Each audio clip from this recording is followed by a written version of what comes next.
are struggling with. Cancer is the second leading cause of death in this country, leaving over 500,000 families each and every year without mothers, fathers, or children. But there's some good news. Canadian research team has come up with DCA. They believe it's a cheap and simple drug that kills almost all cancers. You heard that right. The real story is you can't have it. Not because it's unsafe, but because your blood's going to shoot out of your eyes, because it doesn't make any money.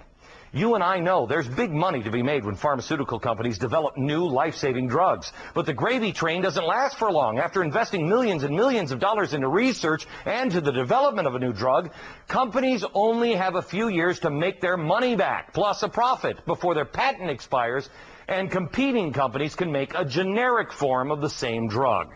So, back to this Canadian team and DCA. They're working out of the University of Alberta in Edmonton, Canada, and scientists have tested DCA on human cells cultured outside the body. They found that it killed lung, breast, and brain cancer cells, but not healthy cells. Got it? That's revolutionary.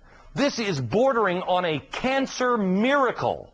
Tumors in lab rats that were deliberately infected with human cancer also shrank drastically when they were given DCA. So, where's the problem? Well, since DCA has no patent, that means it can be made generically from day one. No exclusivity equals no value. You know, I heard that today and I thought, you know, once in a while, maybe capitalism needs to be reminded of the value of human life. Dr. Evangelos Mikalakis, he is one of the leading researchers working on DCA out of the University of Alberta. Doctor, am I overstating this? Do you believe this is a cure for many cancers? I'm not sure I would call it a miracle, Glenn. It's a very promising advance, but there have been a lot of miracles in medicine, in lab animals and in test tubes that never translate into miracles in actual human beings. Okay, now so there are a lot of reasons to be optimistic about it. Can you do these studies, and how long will it take? We are about to start these clinical trials in human beings here at the University of Alberta, and we think we'll be starting somewhere in the next couple of months. It will take several months to complete the first stage of these trials to know at least that this drug is effective in human beings as it was in human cells out of the body. Was this drug used for anything else? Is this drug on the market for anything else right now?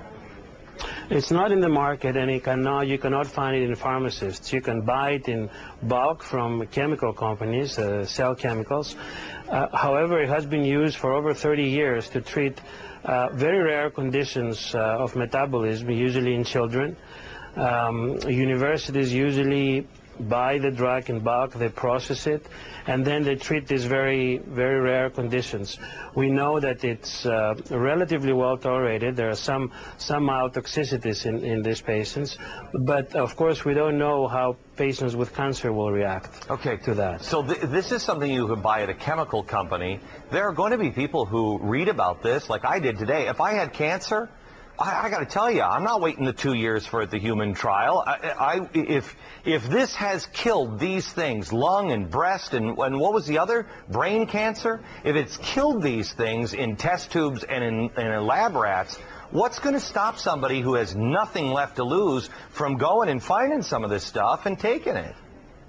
That's a very important question, and in fact we've been bombarded with this question. But you got to keep in mind that it is possible it might hurt someone. For example, a lot of these patients are already taking cancer medications, and the interactions of this drug and any drug with the existing drugs is unpredictable. It could result in worsening than improvement.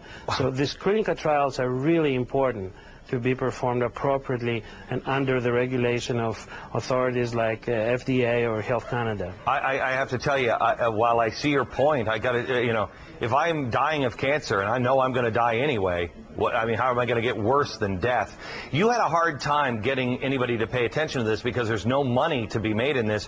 Why don't the insurance companies get involved and pour money into this? There's a ton of money to be saved by insurance companies. Why isn't the capitalist system working on that front? That's a very interesting question, and you're right. You would expect. I think there are some laws preventing the insurance company in investing in research, but I'm not a lawyer to tell you that. I think there is some regulations. It's not that easy to do that. However, the authorities like the University of Alberta and the Faculty of Medicine and Dentistry have already committing, and they're helping us along with the people of Alberta that already started donating money to at least make the first step. All right. Doctor, thank you very much. That is the real story tonight. If you'd like to find out about this story, or you'd like to tell us about another real story of your own, please click on to www.glennbeck.com. Hit that real story button. All this